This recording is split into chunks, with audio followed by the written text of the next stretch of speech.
Okay, magandang gabi po pala sa inyong lahat. Welcome to Beauty and Wellness Presentation by Infinite Nine Philippines. Bago po tayo magsimula ay kung maaari lang pong paki-turn off ang ating mga cellphone at paki-mute na lang po ang ating Zoom during the presentation. At kung may mga katanungan po kayo ay pagkatapos na lang po ng presentation, pwede po kayong magtanong. Okay? Yan. So, welcome to Infinite Nine Philippines, formerly Shiba Scion Philippines, the home of the red pine needle oil in the Philippines. Ang ating pong opisina ay matatagpuan sa Civic Crime Building, third floor, Civic Drive, Philinvest Corporate City, Alabang, Muntinlupa. Yan po yan, nasa tapat lang po siya ng Festival Mall, ang nag-iisang orange na building na yan po, nandyan na po yung opisina natin during 2018, during pandemic time, nandyan na po tayo. At about naman po sa mga legalities ay kumpleto po tayo. So tayo po ay nag-ooperate ng legally. We are not a fly-by-night company. We have the BIR, SEC, and FDA. Meron po tayo dyan yung CPR, yung Certificate of Product Registration, and the LTO. And we have also the city government certificate and mga barangay certificate. Yan. Ang ating pong papakilala ko po sa inyo ang ating nag-iisang President and CEO, si Dr. Lisel C. Porgosa. Isa po siyang registered nurse, Doctor of Medicine, Doctor of Humanities, and graduated din po siya ng Electronic Communication Engineer at nag-aral din po siya sa International Medical School ng Integrative Medicine. Yan. So we call her Dr. C. So, ang mga credentials naman po ni Doktora ay graduated po siya sa medical school as magna cum laude. Naging top 2 din po siya in the International Board Exam Index with a score of 96%. Naging president and CEO din po siya ng mga various companies like the Revofirm 3 Enterprise Incorporation noong 2016 to 2018 at ang Hit Beauty Philippines Incorporation noong 2015 to 2016. So, meron po siyang 10 years experience in multi-level marketing industry. About naman po sa awards and recognition, meron po siyang local and international awards and recognition. Isa na nga po dyan ang Outstanding Humanitarian Service, Saludo Excellence Awards noong 2022. Yan, award din po siya as Natural Remedies for Cancer ng Philippine Institute of Naturopathic Sciences noong 2022. So, leadership and team development sa Institute of Berlin, Germany noong 2020, business leadership sa Jerusalem noong 2017, at Outstanding Filipina Entrepreneur People's Choice Awards noong 2018. Yan. So talagang marami na pong awards na natanggap si Doktora.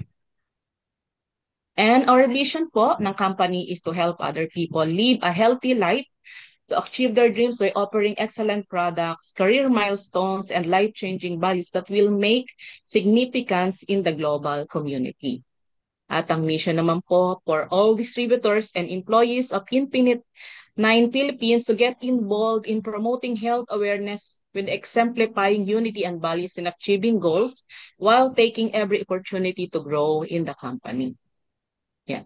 Ang company po ay may mga awards and recognition din. So ang ating pong company ay awarded as Saludo Excellence Awards noong 2022 at ang ating naman pong product na ipapakilala ko po sa inyo ay awarded po siya as Best Treatment for Hypertension and Diabetes noong 2021.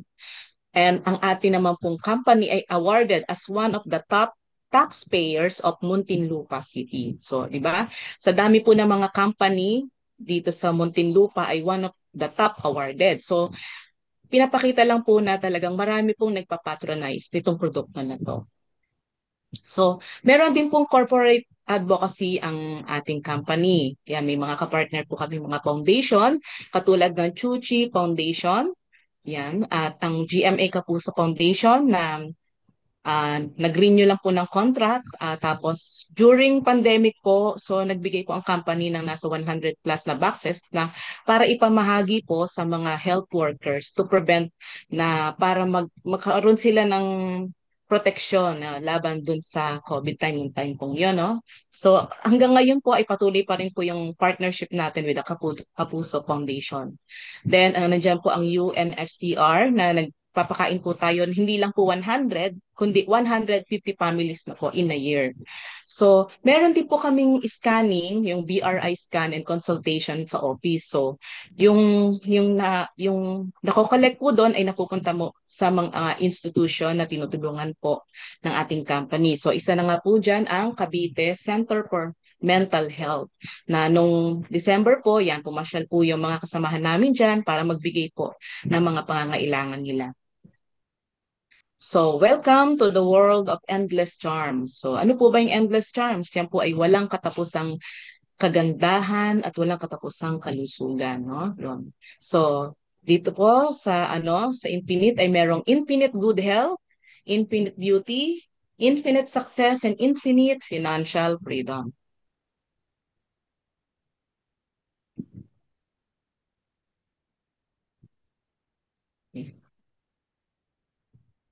Yeah. So, let's talk naman about health. Yun. So, yan po ang ating human body. Alam niyo po ba na ang one of the most dominant part ng human body system ay itong ating circulatory system, no? Yan. So, ang tatlo po yung consistent na circulatory system. Yan po yung heart, blood vessels, at ang blood. So, dito po sa tatlo, ang pinaka-dominant po dyan ay ang blood. So, ang blood po, consist po yan ng 5.6 liters na nagpapump po ang heart within 60 seconds na ang dugo po ay kailangang dumaloy sa ating 100,000 kilometers na blood vessels natin. So, kailangan, di ba, malinis at walang bara at hindi malapot ang ating dugo. Di ba? Kasi kailangan yan in 60 seconds makabalik siya. Diba? So kaya napaka-importante po ng dugo kasi yung na ating river of life, yan ang ating pinakalalamog sa ating katawan. No? Yan. So ang blood nga po, yan. So yung blood flows throughout the body in the blood vessel. So ang blood kasi siya yung nagke-carries ng oxygen and nutrients to our organs and tissues. Siya yun din yung nag-help fight infection para ma-heal from the injuries. So siya din po yung nag-remove ng mga waste sa ating dugo, no? So sa katawan. So kaya napaka-importante po ng dugo dahil blood is our life. Yan. So ang isa nga po dyan ay yung cholesterol deposits. Siyempre, hindi po natin through the years, di ba, sa mga kinakain po natin na mga unhealthy food, yan, di ba, mga packaged food, hindi po natin naiiwasan talaga na nagkakaroon po tayo ng cholesterol deposits sa ating mga blood vessels. So, yun po yung nagiging dahilan para nagkakaroon po tayo ng mga bara-bara sa ating blood vessels, no? So yan, dahil doon po, nagkakaroon tayo ng dirty blood syndrome. So ano po yung mga consistent dirty blood syndrome? Yan po yung lack of proper hydration. Yan, di ba? Hindi po tayo umiinom ng sapat na tubig kasi kada tao po ay may karampatang dami ng tubig na dapat niyang inumin. Yon. So dahil din po sa mga lifestyle natin, di ba? Iba-iba yung lifestyle natin. Because of that, nagdumudumi din ang ating dugo. So, wrong diet, yan, yung mga may hilig sa mga packaged food, mga processed food, yan, mga ganyan, no? Then, ayan pa yung genetics, di ba? Na ano din siya, na namamana din po. And environmental factors na hindi natin may iwasan ng pollution, yan, yung mga radiation. So, dahil po dyan, it leads to the chronic dehydration that causes blood to thicken. So, yun nga po, di ba maraming sakit ngayon. Lahat po ng sakit na ending in IS, ES, at ITS, like yung mga diabetes, arthritis, meningitis, tuberculosis, liver cirrhosis. So, isa lang po yung pinanggalingan yan. So, madumi ang dugo. No? So, nilalagyan lang nila ng iba-ibang pangalan. Kaya napaka-importante po na linisin natin ang ating dugo. So, yan naman po ang mga dirty blood syndrome. Yan. So, sa umaga pa lang, low energy na tayo. Yan. So, nagkakaroon po tayo ng anxiety. Siyempre, kulang na yung oxygenation dito sa ating brain, no? Then, pag nagkakasugat tayo, ayan, nandiyan ang slow healing. Then, nagkakaroon tayo ng body ache sa ating mga katawan, no? Tapos, dahil isa na rin po dyan ay ang pagkakaroon ng fatty liver. Yan, isa rin po yan dahil sa ating mga kinakain ng mga unhealthy food. Then, insomnia, yan, hindi po tayo nakakatulog ng maayos. Yan. At isa rin pong symptoms ay ang pagkakaroon ng dark circles in the eye. Kasi alam niyo po ba na dito sa mata natin ay ganggahibla ng buhok ang ano po natin yan, ang blood vessels natin na nandyan. At ang isa nga po, yung inflammation. So, yung inflammation, yan po yung pinaka ah, tawag sa lahat ng sakit natin, ano, nag-uumpisa po sa inflammation. So, nandito na po, i-introduce ko po sa inyo ang solusyon sa paduming dugo at sa mga iba pa nating problema sa ating katawan.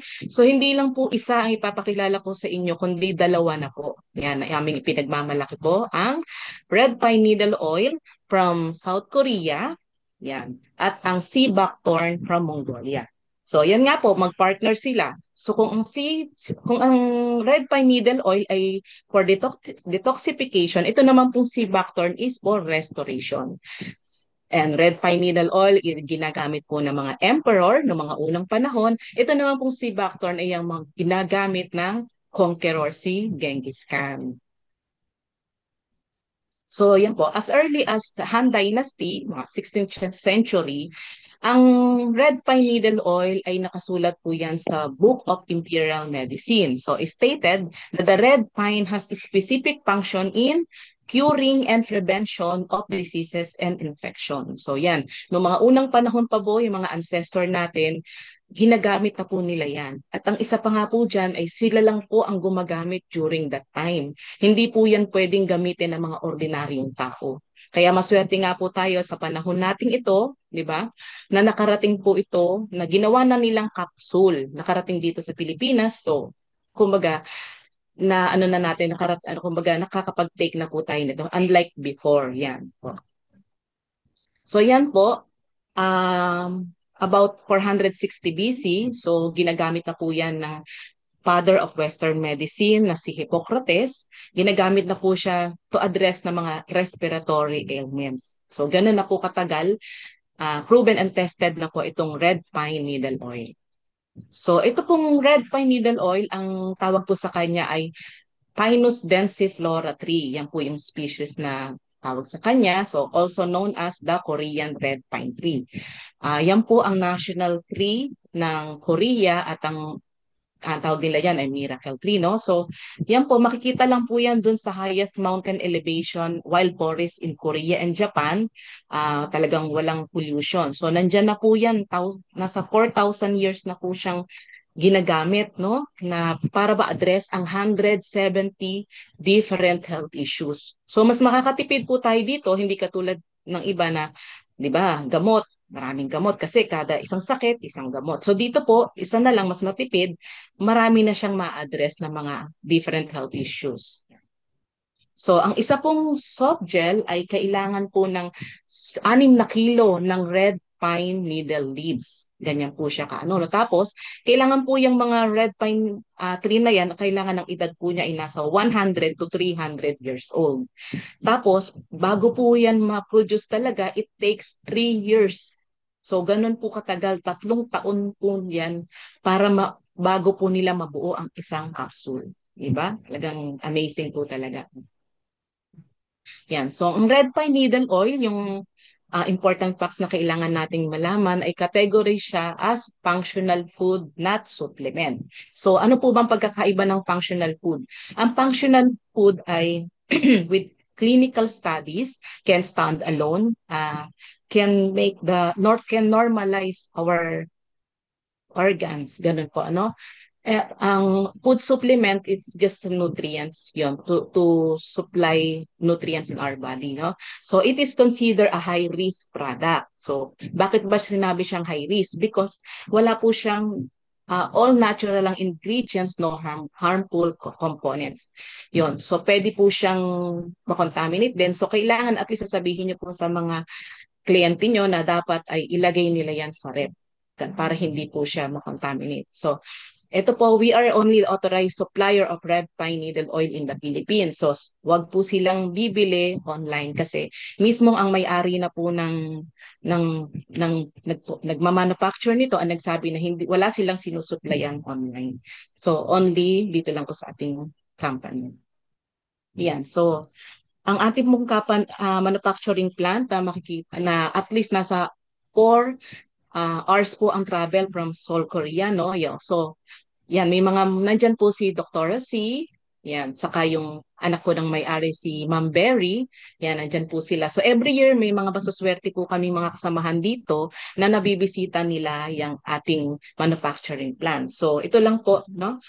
Ang ang mga certification po nitong planta ay may ISO 9001 certification for quality management system standard. Meron din po siyang ISO 14001 certification for environmental management system standard at ISO 2200 certification for food and safety management system. So, yan, di ba? Kaya napakaganda po talaga ng ating produkto. Yun. So, ito pong red pine needle oil ay na-publish na po in different literatures and data in South Korea.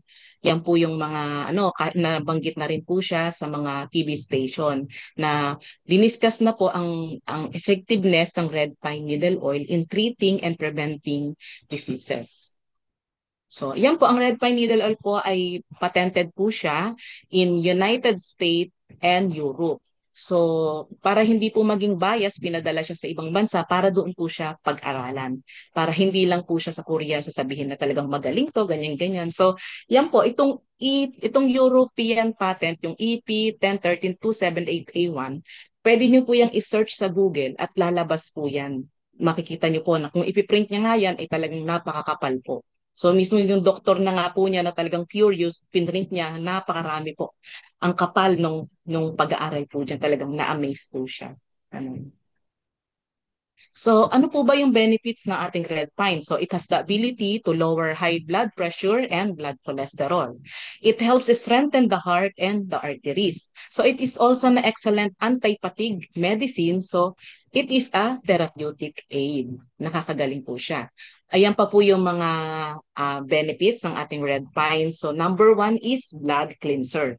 So, ngayon lang ako nga nakarinig ng hindi siya supplement love, na ganyan na nakakalinis siya ng dugo. Bihira pong ganyan, walang ganyan akong narinig pa before. So, good din po siya for diabetes, yung mga hypertensive, yan sa mga inflammation, napakagaling po sa mga inflammation dahil sa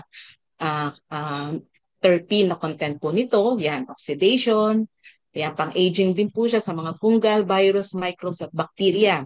So, napakagaling po niya sa liver din. Yan, para linisin ang ating liver, yan, para to regenerate, no?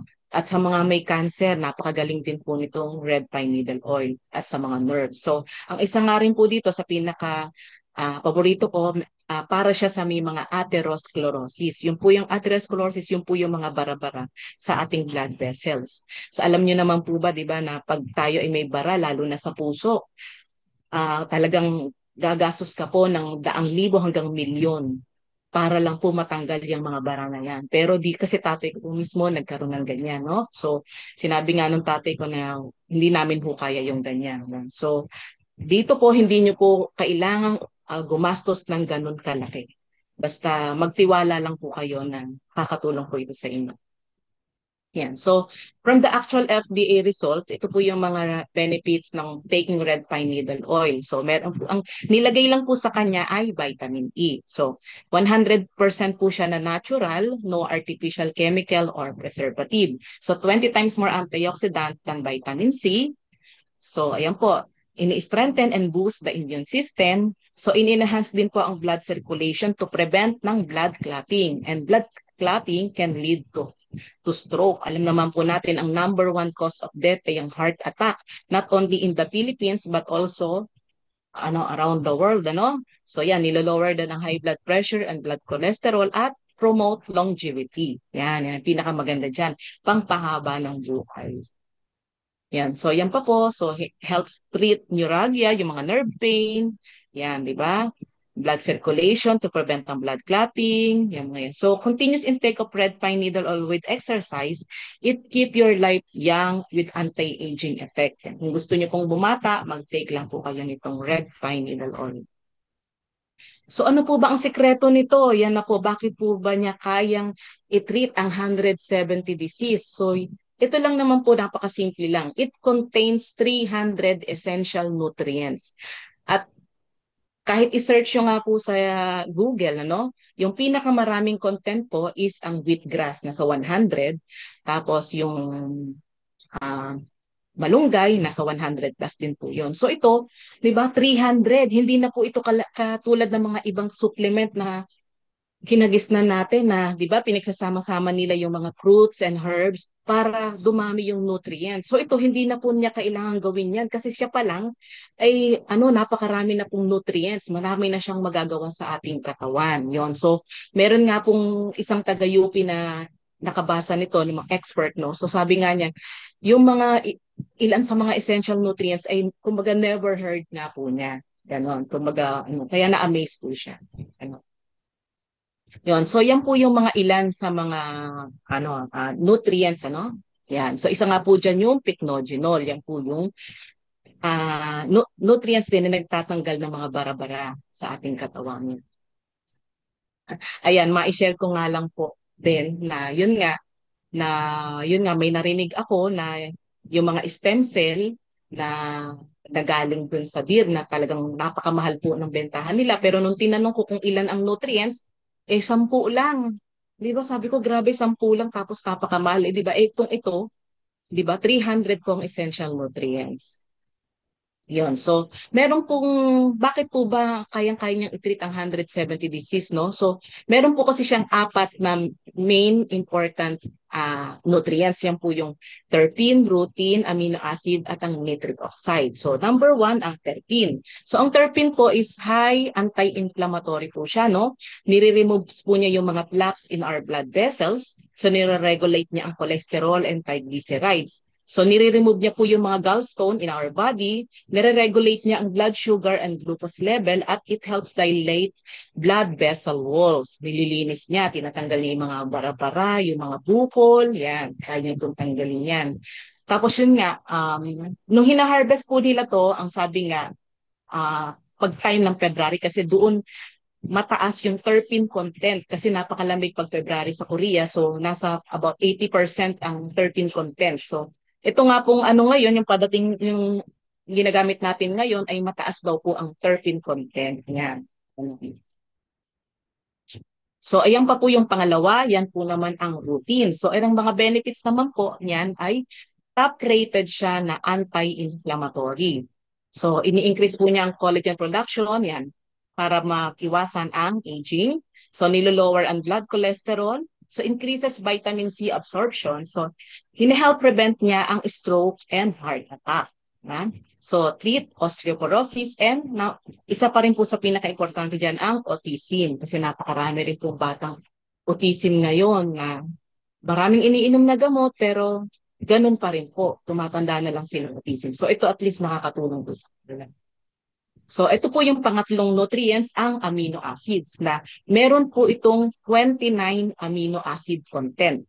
So, ano po ba nagagawa ng amino acid? It is for muscle building. So, yan, nare-repair niya rin po ang organs ng ating heart, liver, at pancreas. No? Yan. Tapos, para din po siya sa healthy hair, skin, and nails. Yan, para sa blood enzymes and cholesterol. Tinutulungan din po tayong to help weight loss. So, maganda din po siya sa memory and learning. So, nire-regulate din ang to balance hormones. Meron siyang insulin, cortisol, at adrenaline, and HGH. Neurotransmitter, good for the brain din po siya dahil meron siyang serotonin, endorphins, dopamine, melatonin, at GABA. Itong gamma aminobutyric acid, kung ibig sabihin po ng GABA. Yan. So, ito na po yung pang-apat, ang nitric oxide. So, naturally, ang ating pong katawan ay nagpo-produce ng nitric oxide. Pero dahil po tayo ay nagkakaedad, nadidiplit na po ito. Kaya kailangan nating at least mas-supplyan ng nitric oxide. Kasi yan po yung one of the most important molecules for blood vessel health. Kasi siya po yung nagsisilbing vasodilator. So, it relaxes the inner muscles of your blood vessels. No? It increases blood flows and it lowers blood cholesterol. So ito nga pong nitric oxide ayon sa clinical studies ay katumbas po nito ang 4 na hypertensive drug. Yun. So, di ba? Hindi na iba-ibang gamot. So, ito na, isang capsule na lang kasama na po siya lahat, di ba? Maganda siya. Ayun. So, ayan po. So, habang nag-take po na tayo nito, ay magkakaroon po tayo ng recovery reaction. So, it is normal to experience some recovery reactions while detoxifying, no? Detoxing. The more toxins na meron tayo, the more recovery reactions na mararamdaman natin. Kasi your body is working hard to rid itself ng mga impurities, mga toxin, parasites, and any imbalance to heal itself from inside and out. Yun. Kaya yan po, kaya mararamdaman natin yung mga healing reaction. So, your detoxification program is working pag nakakaramdam na po kayo ng mga gano'n, no? So, experiencing symptoms means healing is on its way. Huwag po kayong matatakot. A disease is cured only after the body felt the pain. So, talagang mararamdaman po talaga pala natin. Kaya, tsaga-tsaga lang. Ayan. So, yan po yung mga ilan sa body recovery symptoms. So, magkakaroon tayo ng joint and muscle pain, extreme fatigue, may sinus congestion, diarrhea, sasakit lalo yung ating arthritis, magkakaroon tayo ng anxiety, di ba? Kung ano-ano po yung mararamdaman natin. So, kailangan ipapaliwanag po natin yan sa ating mga kliyente, no? Na pag, lalo na sa mga first time na makakaramdam po sila ng mga recovery reaction para hindi po sila matatakot. Yung paliwanag po natin. So, ayan po, yung tips for dealing with body recovery reactions. So, see as a sign na progress and healing po. So, kailangan at least kung makakainom po tayo ng pure alkaline ionized water. Kasi yan po yung, naalala ko, yan po yung small particles na nakakapasok talaga sa ating.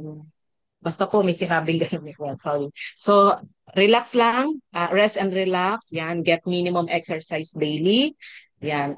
Inhale, exhale. Yan. Yung tamang inhale, exhale. May ano po yan eh. May tamang pag-inhale, exhale. So, magpaaraw po tayo sa ating may mga edad na kailangan at least 10 a.m. to 3 p.m., 15 to 20 minutes lang po.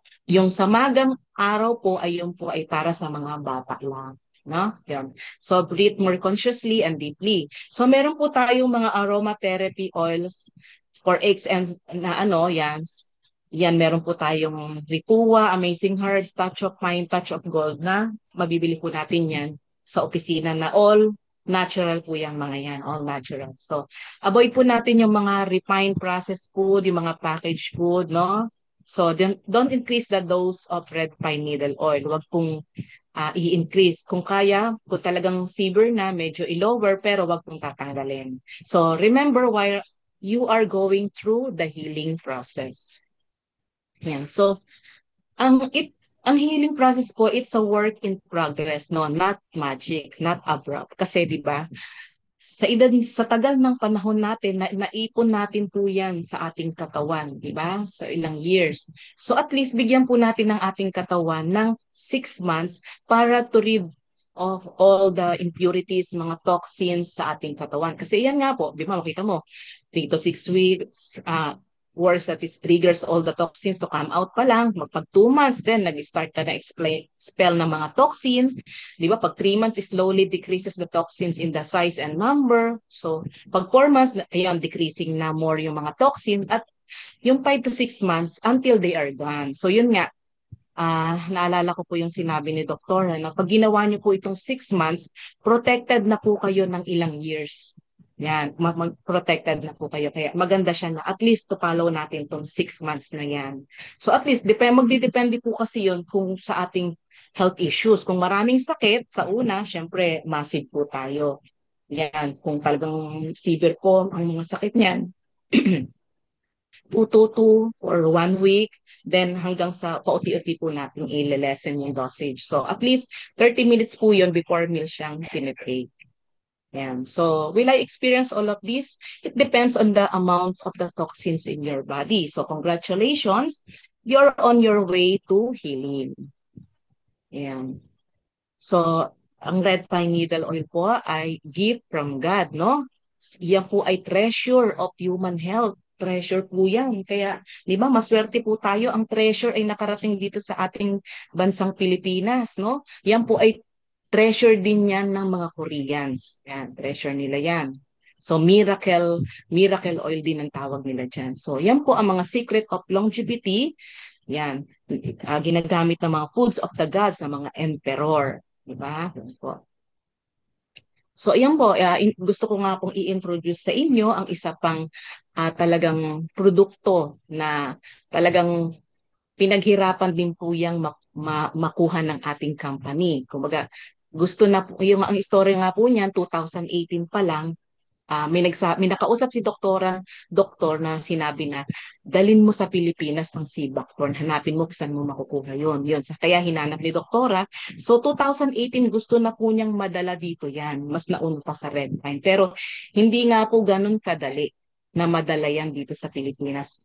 Marami pong pinagdaanan. So kung hindi po ako nagkakamali, parang 4 o 5 country lang po ang meron yan. No?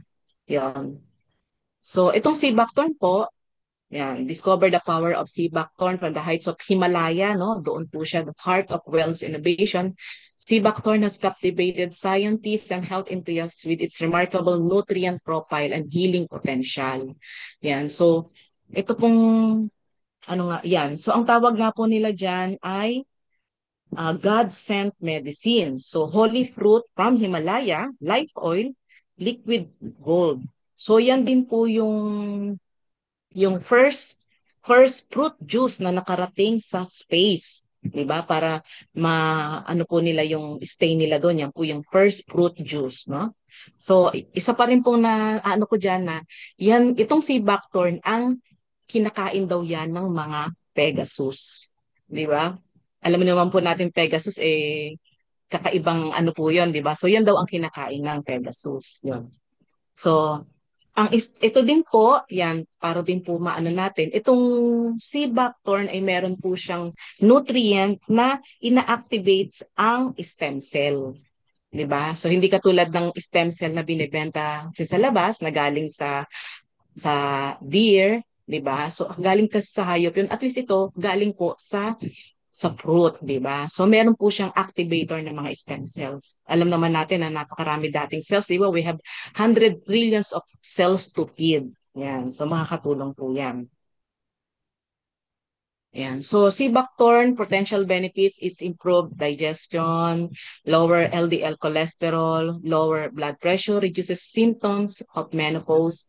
So treat ang dry eyes, so anti-inflammatory po siya, at reduce symptom of depression. So isa pa nga rin pong natatandaan kong sinabi ni doktora na yun, doon po sa Mongolia ay walang wala silang wala silang sakit na mga cancer. Yun po, wala silang mga cancer doon. Kasi dahil po dito. So, cancer-free country yun po nila. Kaya yun, yung kung may mga kilala po tayo may mga cancer, ayan, ito po yung suggest natin sa kanila. Pero kailangan pong at least mauna po nilang inumin ang red pine. Kailangan muna nilang mag-detox ng red pine. Then, ito po naman po yung magre-restore. So, bakit? Kasi meron po siyang Cibacter components, meron siyang omega-3, omega-6, omega-7, at omega-9. So, bihira po yan, no? Yung omega-7 and 9, bihira po nating matagpuan yan. So, meron siyang 170 po ang kanyang nutrients content. So, thank you as the person who invited you for more details. So, mag-subscribe po kayo sa ating YouTube channel. Yan, nasa baba po. Marami po tayong mga, mga talk ni Health C ni Dr. C. Manood po kayo doon for more information. Yan. So, thank you.